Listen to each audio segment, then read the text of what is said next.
Okay, let's unpack this. Imagine for a moment you're standing at a crossroads. Maybe it's the big life decision, a career change, or maybe you're just sort of grappling with the daily choices that make you who you are. In those moments, when life asks those really big questions, you might find yourself asking something, well, pretty profound. Who am I really? And then, flowing right from that, what's my true duty? What am I actually supposed to do here? And that's exactly where we are today. We're starting to deep dive into some really ancient wisdom that speaks directly to these fundamental questions. We're looking at the Bhagavad Gita. It's thousands of years old, but it tackles dilemmas that feel incredibly current, don't they? Exploring these core questions that really echo through all our lives. Whether you're facing a literal battlefield like Prince Arjuna in the story, or just, the daily challenges of modern life. Navigating work, making choices for your family, all of it. Yeah, and what's really fascinating, I think, is how these ancient texts, they don't just give you simple answers. It's more like they offer a whole framework, a way to understand ourselves, our actions. But in this bigger picture, the context of the universe, it's about getting that knowledge, yeah, quickly, but also deeply, Yeah. thoroughly, trying to avoid that feeling of being overwhelmed, which can happen with philosophy. We're really aiming to cut through that noise, trying to help you find those like aha moments, that kind of clarity that just cuts through the confusion, empowers Yeah, your choices. that's it, exactly. And you've brought us some really rich sources today. Hmm. They really touch on the core identity, the self, the nature of what we do, our actions, and ultimately what the path to peace, maybe purpose, looks like. So our mission here in this deep dive is to pull out the most important kind of nuggets of knowledge from these teachings to help you navigate these questions for yourself, make them relevant, usable in your own life, your own journey. And that brings up a really important point right away, something the Gita tackles head on. Why is asking, who am I, so critical? Why does it matter so much? Well, the text suggests that if we misunderstand who we really are, it leads to this ignorance of the real self. Hmm. And that is presented as the root cause of, well, lamentation, suffering, unnecessary pain. Think about it. The analogy they use is quite striking. If someone was drowning, would you cry about their clothes getting wet? No, of course not. That would be absurd. Exactly. Senseless. So similarly, the texts argue that lamenting just for the physical body, which we know is temporary, while ignoring the eternal soul within that body, that's seen as a profound kind of ignorance. So understanding this difference, that you are fundamentally not just your body, that's really the crucial first step. It's step one towards self-realization, towards overcoming that unnecessary suffering. It frees us, in a way. That's a really powerful starting point. Yeah, it immediately shifts the focus, doesn't it? Away from the superficial, the temporary things. So, okay, let's start right there then with that huge question. Who am I? Yeah. Our sources, as you said, they start with a really strong statement about our true nature. Something that might really challenge how we usually see ourselves. It's almost startling, really. It is, yeah. The Bhagavad Gita, if you look at chapter 2, it gives this incredibly clear, almost stark definition of the individual soul, the Atma. It says, and this is a direct quote, "For the soul there is never birth nor death, nor having once been does he ever cease to be." Quote, "He is unborn, eternal, ever-existing, undying, and primeval. He is not slain when the body is slain." Now, this isn't just presented as like a nice philosophical idea, it's put forward as a foundational truth, non-negotiable. Your essence, your deepest self, it's eternal, indestructible. It's not subject to the same kind of changes, the decay, the destruction we see everywhere else. Wow. Okay. Unborn, eternal, undying, not slain when the body is slain. That's a lot to take in. It is. And the text elaborates, explaining that the soul doesn't go through those 6 transformations that the physical body inevitably does. Think about our physical life, right? Body is born, it grows, it stays for a while, maybe it produces byproducts or offspring. Then it starts to dwindle and finally it vanishes. Birth, growth, duration, reproduction, dwindling, vanishing, those are the stages. Right. The natural cycle. Exactly. But the soul, the Atma, it's described using the word kutastha, which means steady, unchanging, situated. The sources use this lovely illustration. The so-called old man feels himself to be in the same spirit as in his childhood or youth. That feeling of continuity, that inner eye that feels like you through all the physical changes, all the life stages. Yeah, I know that feeling. That's identified as the soul. The body is just the outward dress, like a garment we wear for a time. And so to lament its changes, its aging, its eventual end, it's called senseless. If you ignore the eternal, unchanging soul inside, it's like crying over old clothes when the person who wore them is perfectly fine, maybe just moving on to new ones. The text even emphasizes, the soul can't be cut by weapons, burned by fire, moistened by water, or withered by wind. It's absolutely indestructible. That is a profound shift. It completely challenges the idea that we are our bodies, or maybe even just our minds tied to those bodies. So, okay, if the soul is this eternal, unchanging thing separate from the temporary body, what's its relationship to the world around us, to everything else? Are we just completely separate, like visitors here, or is there a deeper connection? That's where it gets really interesting. And the texts give us some crucial details here. The sources explain, qualitatively, the small atomic fragmental part of the Supreme Spirit is one with the Supreme. What does that mean? Well, it means that you, as an individual soul, you're actually a part and parcel of the Supreme Godhead. Now, you can call that Supreme being Krishna, as the Gita does, or Brahman, Paramatma, the Supreme Controller. The name isn't the main point here. The point is, your essence shares the same qualities as the Supreme, but, and this is key, in a minute quantity, like a tiny spark from a great fire. So it's the same quality, different quantity. Exactly. Individual souls, the jivas, are sometimes called Vijnana Brahma, individual Brahman. That's distinct from Ananda Brahma, the Supreme Brahman, full of bliss. Now, we as these individual souls, we have this tendency, don't we, to try and control things around us, control nature, control situations. Yeah, definitely. We like to be in charge. Right. Well, the text says this tendency comes because we are fragments of the Supreme, who is the ultimate controller. So we're described as minute isvaras, or subordinate controllers. We have that controlling nature, but on a tiny scale. But here's the critical distinction. We are not the supreme controller. The Lord, Krishna, has ultimate control over everything, over universal affairs. Material nature works under his direction. There's a great analogy used. A particle of gold is also gold. A drop of water from the ocean is also salty. Ah, I like that. Yeah, so that tiny drop, it has the qualities of the ocean. It is ocean water, but it's obviously not the whole ocean. Similarly, you possess the qualities of the Supreme, but in a minute dependent quantity. We're never fully independent. And this understanding, it helps establish what are called the fivefold differences, the Panchapheda. These are really important for avoiding confusion. These five are: 1, God is distinct from the individual soul. 2, the individual soul is distinct from inert matter. 3, God is distinct from inert matter. 4, one individual soul is distinct from another individual soul. So we're not all just one blob. Exactly, we're individual sparks. And 5th, one piece of matter is distinct from another piece of matter. Understanding these distinctions helps us avoid major pitfalls, like thinking we are God, or that all souls are identical, or that matter is the only reality. We are emanations, not the source. And our existence always depends on that supreme source.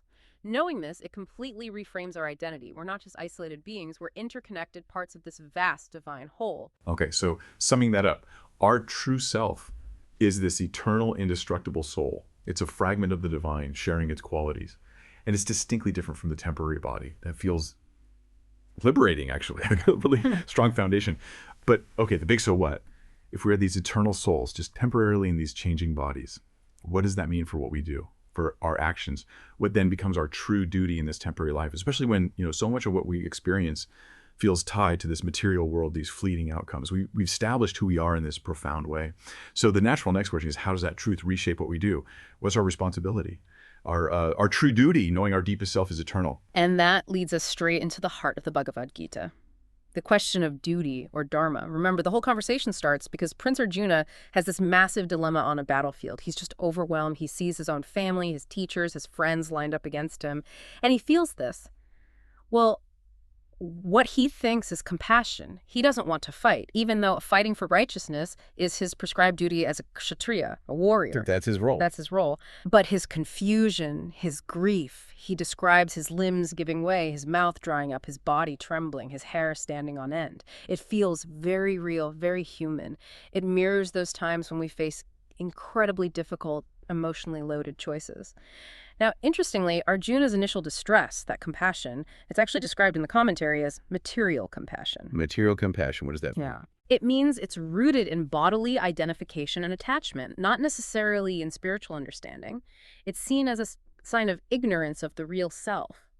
His reluctance to fight wasn't viewed spiritually as the highest path. It was seen as abdicating one's responsibility, especially for a Kshatriya, for whom the text explicitly says there is no loftier duty than waging a just war. And here's a key point Krishna reveals. The Lord says he had already killed them before they're coming into the battlefield. Whoa. Okay. What does that imply? It implies that the outcome was already determined by a higher plan, and Arjuna's role was to act as an instrument for Krishna. It shifts the focus from Arjuna's personal feelings, his attachments, his desired outcomes, to being part of a larger divine purpose. Arjuna even calls Krishna Lokarakshaka, the controller of everything, showing his faith that Krishna holds the solution to his pain. He's placing his burden on the divine. That's fascinating. It raises questions, of course, about free will and destiny. If the Lord has already killed them, how much agency does Arjuna really have? But putting that aside for a moment, what's clear is his immediate problem wasn't the act of fighting itself. It was his deep attachment. His attachment to the people involved, his attachment to the potential outcomes, the personal grief tied up in all that. So building on that, you mentioned the sources clarify it's not about avoiding action, but about completely changing our relationship to the action. Is that right? A total reframing. Precisely. Exactly. Arjuna even asks, maybe meditation is better. Maybe there's a way he could just focus on acquiring knowledge, the path of Vagana, and avoid this horrible war. He's looking for a way out. He is. A spiritual bypass, perhaps. But the Lord makes it very clear. Everyone has an obligation to perform their duties to society. And, crucially, it's impossible for any living being to survive without activity. Even breathing is an activity. So that idea of just withdrawing completely, it's not really presented as a viable option for most. The question isn't if we act, but how we act. With what consciousness? What intention? The texts make a distinction here. Sannyasa, renunciation, is defined as the foregoing of all acts which spring out of desire. Okay, so giving up actions driven by selfish desire. Right, whereas tyaga, relinquishment, means relinquishing rewards from activities. So you still act, but you let go of the result. You let go of the attachment to the results, the praise, the profit, the blame, even just the expectation of a specific outcome. Yeah. You do the duty because it ought to be done. Both paths, knowledge, jnana, and action, karma, can lead to liberation. The choice often depends on your own nature, your talents, your background. But the connecting principle, the real core of it, is nishkama karma. Nishkama karma. Performing your prescribed duties, but without expecting any personal gain from the results. Doing it as an offering to the Lord. The text says a real ascetic and a real yogi isn't just someone who gives up rituals or stops working. It's the one who performs prescribed duties without expectations. The internal state, the consciousness, that's what matters most. And there's another layer here. The text suggests that the actions performed by our body and senses are actually carried out by material nature, sometimes personified as goddess Mahalakshmi. And our experience of emotions, that's influenced by the Lord within. So we're not even the sole doer of our actions. Not entirely. The Lord is described as independent, and he causes activity in individual souls based on their innate nature. This leads to that powerful verse. Whoso, for lack of knowledge, seeth himself as the sole actor, knoweth not at all. Realizing this, that you're an instrument, not the sole cause, it lifts a huge burden, doesn't it? Yeah, the pressure of feeling responsible for every single outcome. Exactly. It allows for detachment, for equanimity. It frees you from that constant anxiety about results. Okay, so our duty isn't just what we do, but how we do it. With detachment, as an offering, recognizing we're instruments, that's a massive shift from how we usually operate, very reward-driven. But what if someone listening is thinking, okay, but how do I know what my prescribed duty is? Or what if the duties we think we should be doing feel really difficult, or we feel we're doing them imperfectly? How do we find our specific role? That's a very practical and important question. How do we figure out our duty, our dharma? Well, the texts explain that our occupational duty is indicated in the Gita based on the particular modes of nature we're influenced by. It's less about rigid caste by birth and more about our inherent qualities, our tendencies, our natural inclinations, what we're suited for. And there's a really profound verse in chapter 18. It is better to engage in one's own occupation, even though one may perform it imperfectly, than to accept another's occupation and perform it perfectly. Wow. So authenticity trumps perfection. In a way, yes. Trying to force yourself into a role that doesn't fit your nature, even if you could technically do it well, is seen as less effective, less beneficial.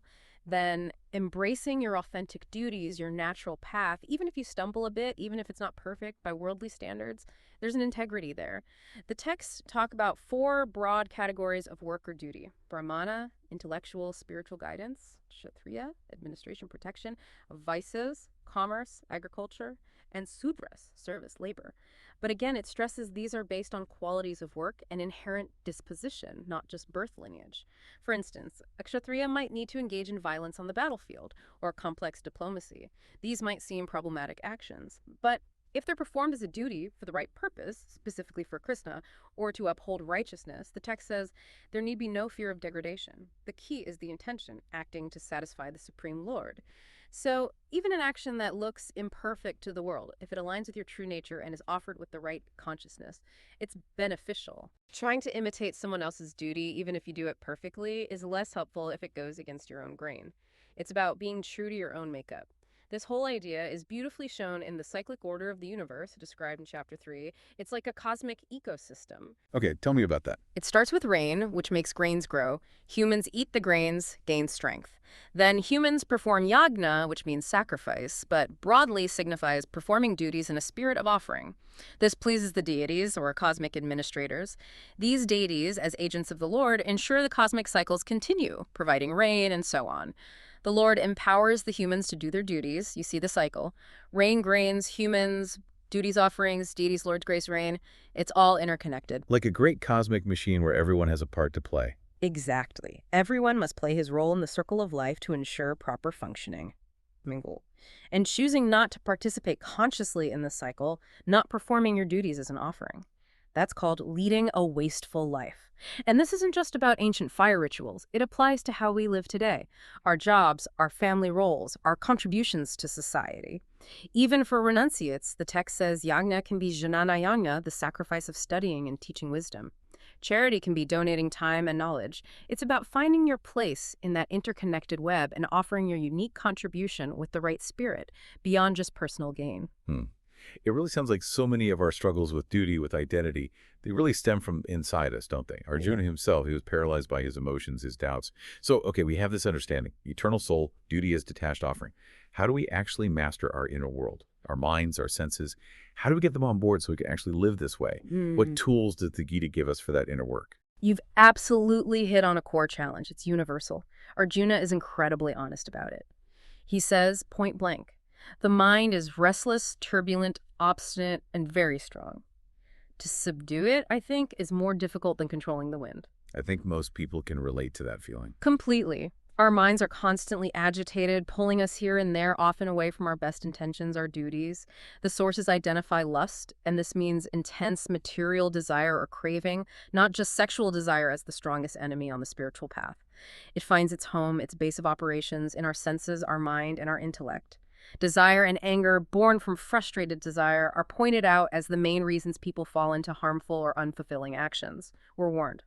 One should conquer emotions such as desire and aversion, which lead one to downfall.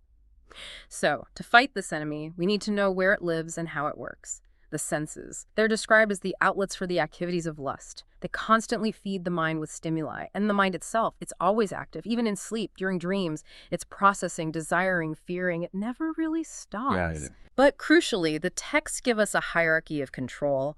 Above the restless senses is the mind. Above the mind is the intelligence, our discriminating faculty.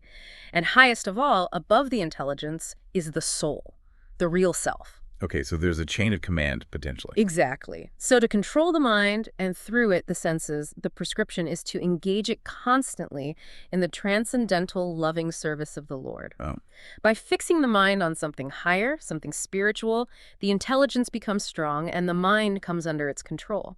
This makes the mind stronger than the senses. The analogy used is powerful. It's like dealing with serpents with broken fangs. Yeah. The senses might still be active, their tendencies might still be there, but they lose their power to poison us, to drag us down, because the mind, engaged in something higher, isn't swayed by them anymore.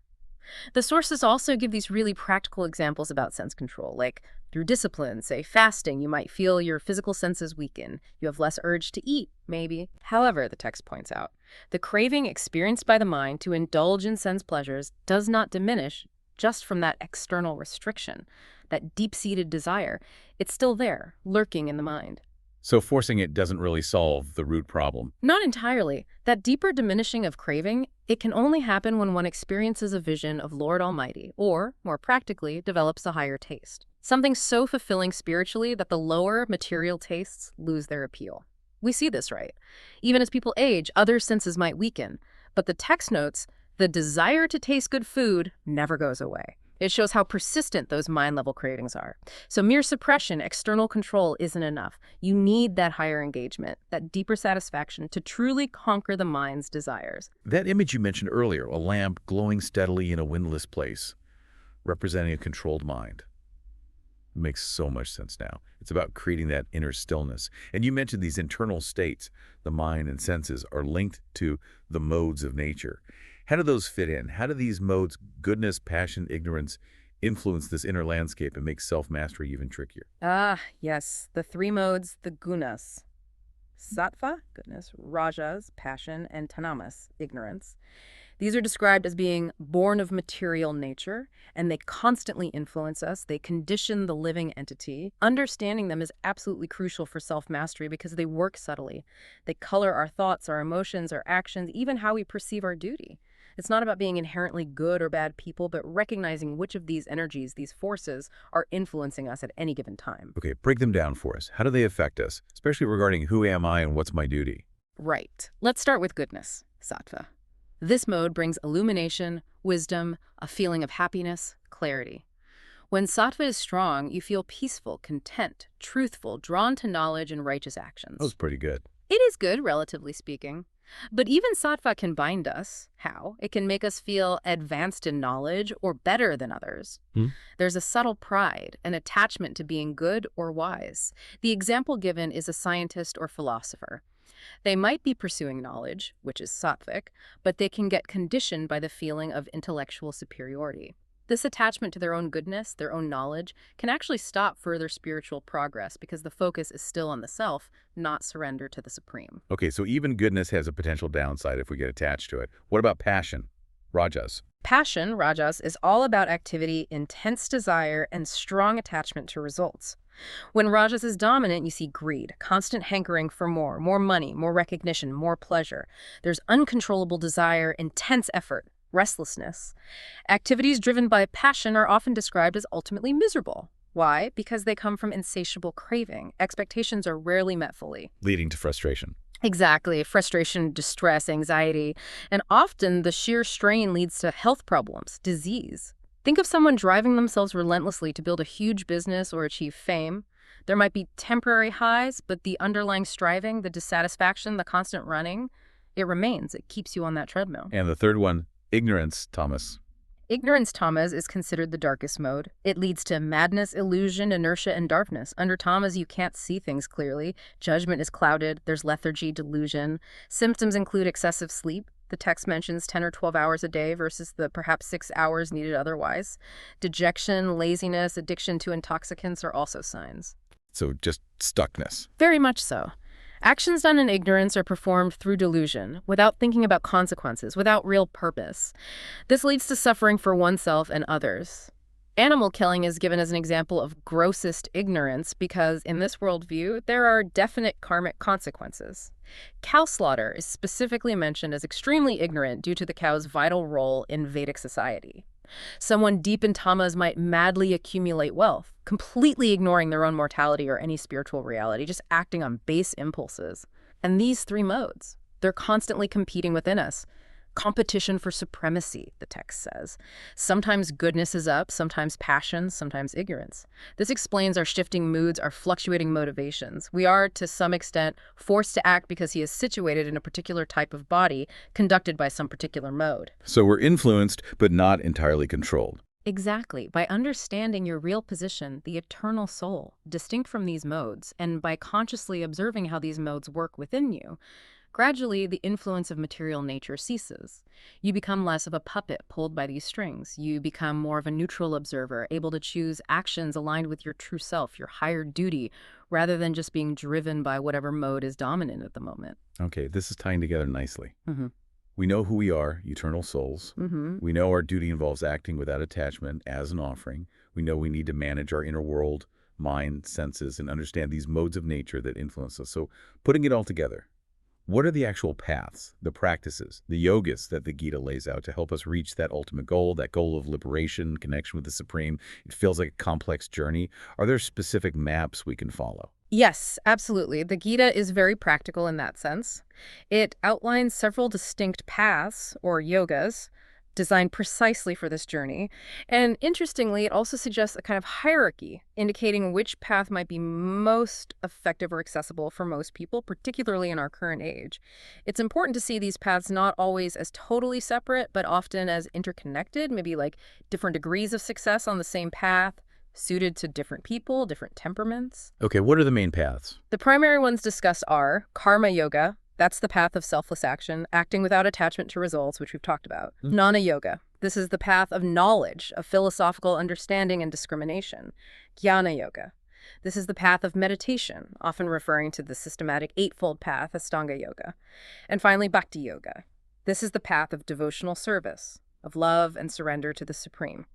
Now, the Lord, Krishna, does express a preference. He says devotional service is easier because being transcendental in nature, it frees one from reaction. Easier and frees you from reaction. That says a bit. Right. It's presented as the most direct, and it is the easiest means for association with the Godhead. It's even called the supreme instruction in morality. Let's quickly touch on each, just to get a clearer picture of the map. Karma yoga. As we said, it's performing your duties as an offering, giving up the results.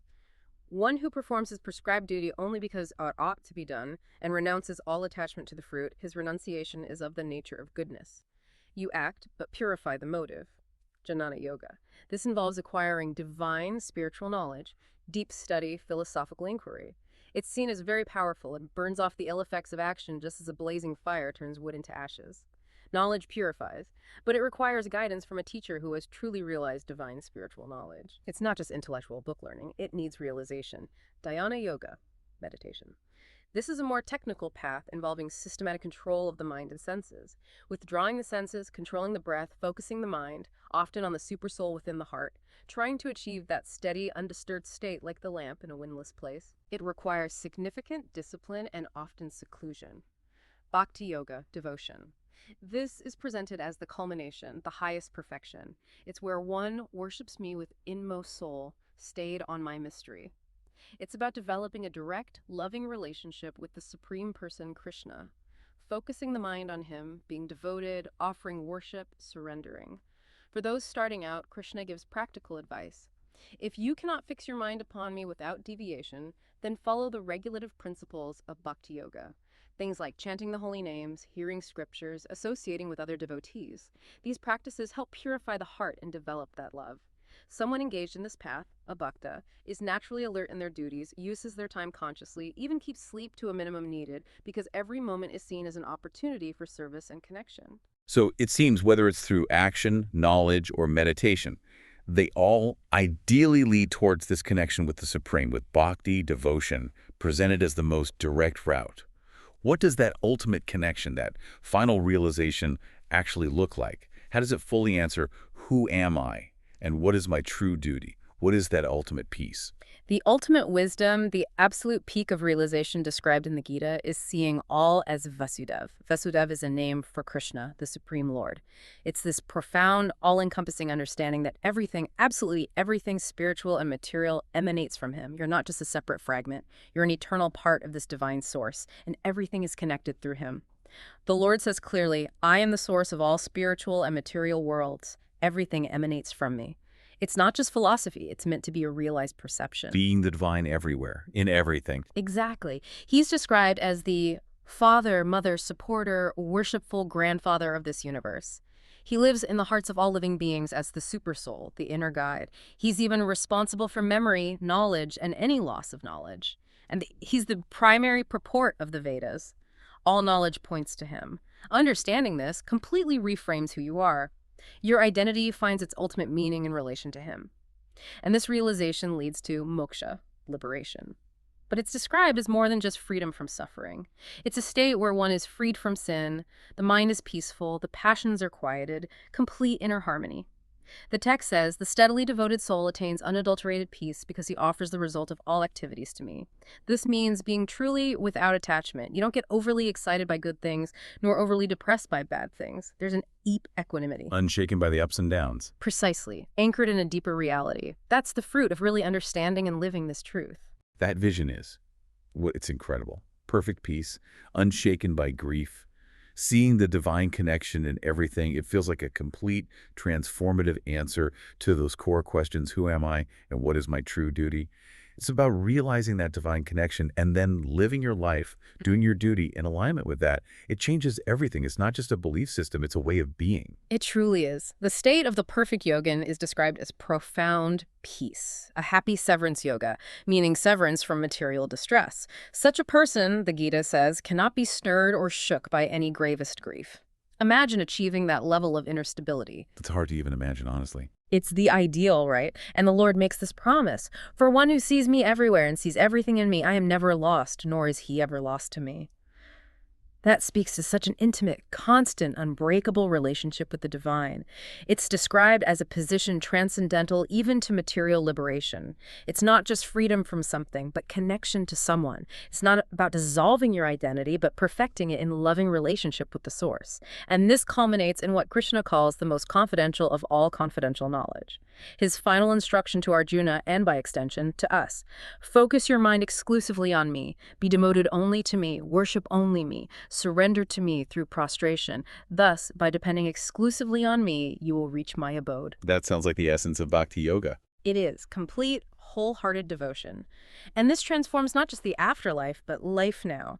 A pure devotee living this way is described as free from false ego and equal both in happiness and distress. And importantly, not envious, but who is a kind friend to all living entities. That inherent compassion flows naturally from this connection. That really is the essence of knowing who you are, an eternal servant and part of the Supreme, and knowing your duty to love, serve, and connect, finding your fulfillment in that relationship. Wow. We have journeyed through some incredibly deep territory today, guided by the Bhagavad Gita. We've looked at the essence of who we are, the nature of our duty, the challenges of our own minds, and the paths towards liberation and peace. Quite an exploration. We really have. We've seen the perspective that you're not just this temporary body, but an eternal soul, a unique part of the Supreme. And that your true duty isn't just about what you do, but doing it with the right consciousness, detached from personal gain, as an offering, ultimately cultivating that connection, that devotion to the divine. It reframes everything. And the amazing thing is, this path, or these interconnected paths, they're presented as open to everyone. Whether you lean towards selfless action, or deep philosophical inquiry, or disciplined meditation, the Gita offers guidance.